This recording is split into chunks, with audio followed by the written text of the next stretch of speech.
A voz humana é um instrumento que todos tocamos. É provavelmente o som mais potente do mundo, é o único que pode começar uma guerra ou dizer eu te amo. E mesmo assim, muitas pessoas passam pela experiência de falar sem ninguém ouvir. E por quê? Como podemos falar poderosamente para fazer diferença no mundo? O que eu gostaria de sugerir é que existem alguns hábitos que precisamos afastar. Eu reuni aqui, para seu prazer, 7 pecados mortais da fala. Não tenho a pretensão de dizer que é uma lista completa, mas esses 7 pecados, eu acho, são grandes hábitos nos quais todos podemos cair.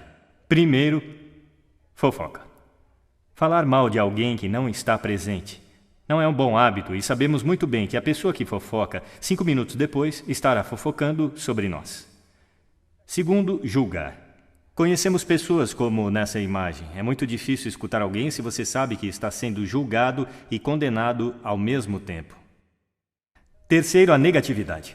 Você pode cair nessa. Minha mãe, nos últimos anos de vida, tornou-se muito negativa e isso é difícil de ouvir. Eu lembro que um dia eu disse para ela, hoje é 1º de outubro, e ela disse, eu sei, não é terrível? É difícil ouvir quando alguém é tão negativo assim.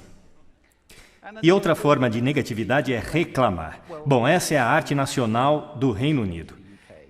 É nosso esporte nacional. Reclamamos sobre o clima, sobre esporte, sobre política, sobre tudo, mas, na verdade, reclamar é um sofrimento viral. Não é espalhar luz do sol e leveza no mundo. Desculpas. Todos nós conhecemos esse cara. Talvez todos nós tenhamos sido esse cara. Algumas pessoas têm um atirador de culpa. Elas jogam a culpa em todo mundo e não se responsabilizam pelos seus atos. É novamente muito difícil ouvir alguém que está agindo dessa forma. Penúltimo. O 6º dos 7 itens. Exagero. Ele prejudica a nossa linguagem às vezes. Por exemplo, se eu vejo alguém que é realmente incrível, do que eu chamo isso? Então, é claro, esse exagero se torna mentira e nós não queremos ouvir pessoas que sabemos que estão mentindo para nós. E, finalmente, o dogmatismo. A confusão de fatos com opiniões.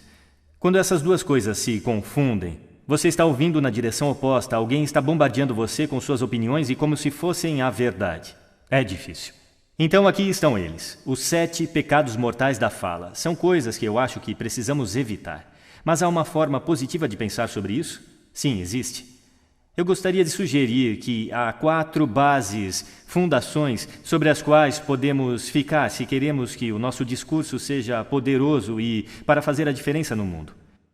Felizmente, essas coisas soletram uma palavra. A palavra é hail, granizo, e ela tem uma grande definição também. E eu não estou falando sobre o material que cai do céu e o acerta na cabeça. Eu estou falando sobre essa definição. Cumprimentar ou aclamar entusiasticamente, que é como as nossas palavras serão recebidas se ficarmos sobre essas 4 bases. Então, o que elas representam? Vejam se conseguem adivinhar. O H. Honestidade, é claro. Ser verdadeiro no que você diz, sendo direto e claro. O A é a autenticidade. Apenas sendo você mesmo. Um amigo meu descreve isso como estar sobre sua própria verdade, que eu acho que é uma bela maneira de colocar. O I é a integridade. Sendo a sua palavra, na verdade, fazer o que você diz e ser alguém que as pessoas podem confiar. E o L é o amor. Eu não quero dizer o amor romântico, mas quero dizer desejar às pessoas o bem.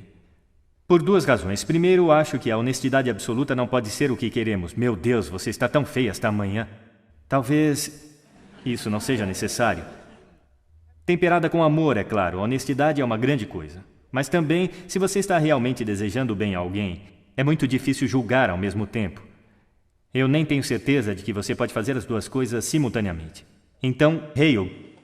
Além disso, é o que você diz, e é, como diz a velha canção, é o que você diz e também a maneira como você diz.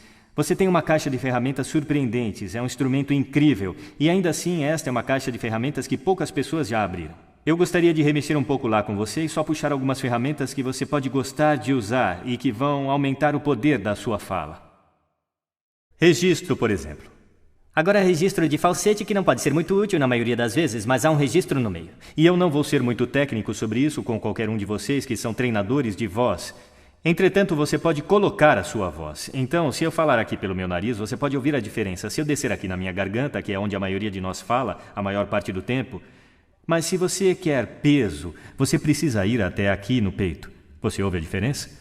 Nós votamos em políticos com vozes mais graves, é verdade? Porque associamos profundidade com poder e autoridade. E isto é registro. Então nós temos o timbre. É a forma como a sua voz é sentida. Mais uma vez, a pesquisa mostra que preferimos as vozes que são ricas, suaves e quentes, como o chocolate quente.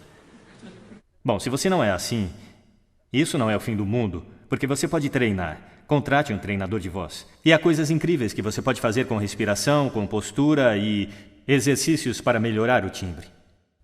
E agora a entonação. Eu amo entonação. Esta é a metalinguagem que usamos para lhes conferir significado. É uma raiz de sentido na conversa. As pessoas que falam tudo em uma nota só são realmente muito difíceis de ouvir se eles não têm entonação alguma. É daí que o mundo monotônico vem, ou monótono, monotom. Também temos entonação repetitiva chegando agora, onde cada frase termina como se fosse uma pergunta, quando na verdade não é uma pergunta, é uma afirmação. E se você repetir essa várias vezes, na verdade restringe a sua capacidade de se comunicar através da entonação, que é uma pena. Então vamos tentar quebrar esse hábito. Ritmo. Eu posso ficar muito animado dizendo algo muito rapidamente, ou eu posso também diminuir até enfatizar. E no final de tudo, é claro, é o nosso velho amigo silêncio. Não há nada de errado com um pouco de silêncio em uma conversa. Não temos que preenchê-lo com uns e ans. Pode ser muito poderoso. Claro, a tonalidade. Muitas vezes vai junto com o ritmo para indicar excitação, mas você pode fazê-lo apenas com a tonalidade. Onde você deixou as chaves? Onde você deixou as chaves? Significados ligeiramente diferentes nessas duas formas.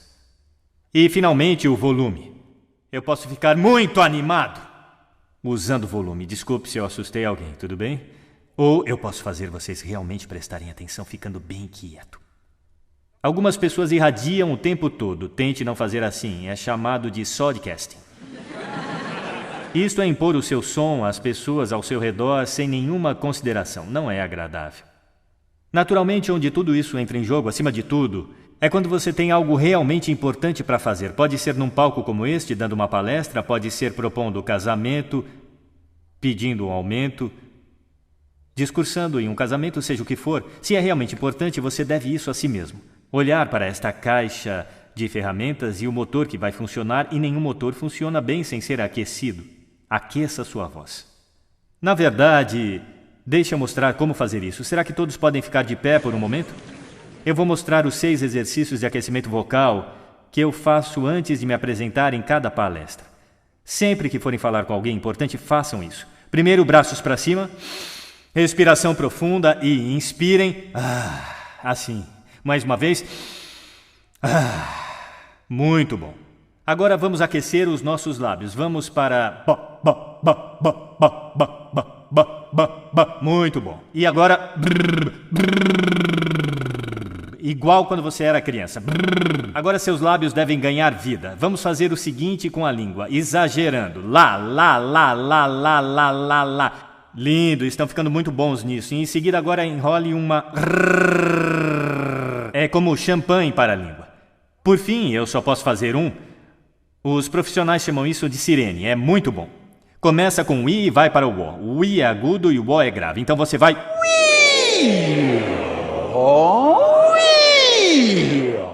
Fantástico, uma salva de palmas para vocês. Sentem-se, obrigado.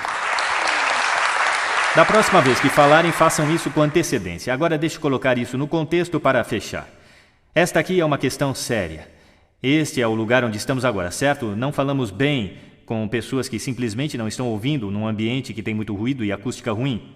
Eu falei sobre isso neste palco em diferentes fases. O que seria o mundo caso estivéssemos falando poderosamente para as pessoas que estavam ouvindo conscientemente em ambientes que eram aptos para o propósito?